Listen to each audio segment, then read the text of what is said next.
you ever think, how'd that? Well, if you're looking at something flying, then it's not that unlikely that it do that because of a particular series of planes. That's right, ladies and gentlemen, today we're going to talk about the quirkiest series of aircraft, the X-series planes. So let's take a look-see. Why don't we start at the beginning with the Bell X1? Now, back in the day, they were like, there's a sound barrier we can't exceed. No, there isn't. Yes, there is. No, there isn't. Yes, there is. No, there isn't. Yes, there is. Bro. See? Told you so. Bro, it's a historic moment. The X1 was the first plane to break the sound barrier and level flight. But how to achieve this might not be what you think. So back then, they didn't know what would be stable in supersonic flight. How about a bullet? You aerodynamic genius. So they modeled the X1 fuselage after a 50 caliber bullet, one of the few things known to be stable at such speeds. You think the bullet rocket dude from Mario Kart was inspired by the X1?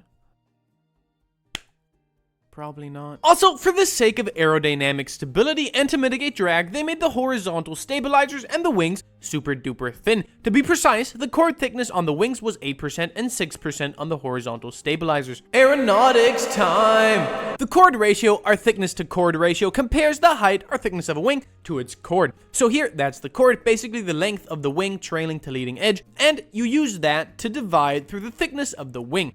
And then you get the ratio. And this ratio is a key component of designing transonic and supersonic aircraft. Fucking love aeronautics. Fuck yeah, bro. Me too. Fuck, I love aeronautics. Yeah, fuck, let's fucking aeronautics. And if you're thinking, why did it not have swept wings? Which is this, and it's a wing design more suited for transonic and supersonic flight. For the not aviation nerds here, if there even are any watching these videos, they didn't use that design because they didn't know shit about it.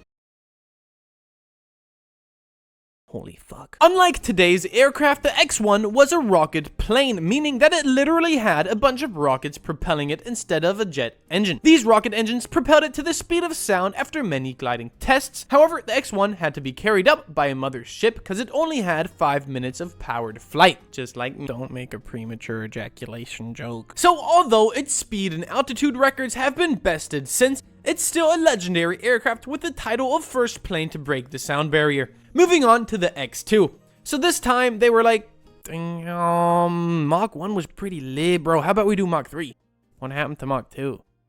Bro, Mach 3, dude. So Mach 3 came with a whole new set of challenges. Number 1, shit gets hot at Mach 3. I mean, just look at the SR-71. That thing got up to 300 degrees Celsius. Now imagine facing that much heat generating drag, but with the technology of the 1950s. Number 2, this shit was unstable at Mach 3, and the 50s didn't have no fly-by-wire flight control system. But they had Elvis, bro. So let's take a look at what the engineers cooked up with this one. So unlike the X1, the Starbuster had swept wings to reduce air resistance caused by the formation of supersonic shock waves. It was one of the first aircraft to implement variable thrust with its XLR-25 liquid fuel rocket engines. Furthermore, the fuselage is smaller and more streamlined than the X1's. Also, to combat the heat, it was made of stainless steel and copper nickel alloy, unlike the SR-71, which primarily used titanium. So, like the X1, it was carried up by a B-50 mothership and released. I want to be carried up by a B-50 mothership. Don't we all? I mean, just look at that dummy thing. Now, it is important to note that although this plane made great strides in the field of aviation, brave test pilots and airmen were lost in the process. Hey, I hope you enjoyed. If you want to, go check out my Patreon. The link is in the description. I'd really appreciate it. Yeah, I actually wanted to talk about the X3 too, but I kind of didn't have enough time to make that part of the video, so I will be making other parts about the X series plane, so make sure to catch those when they're out. So, thank you and bye!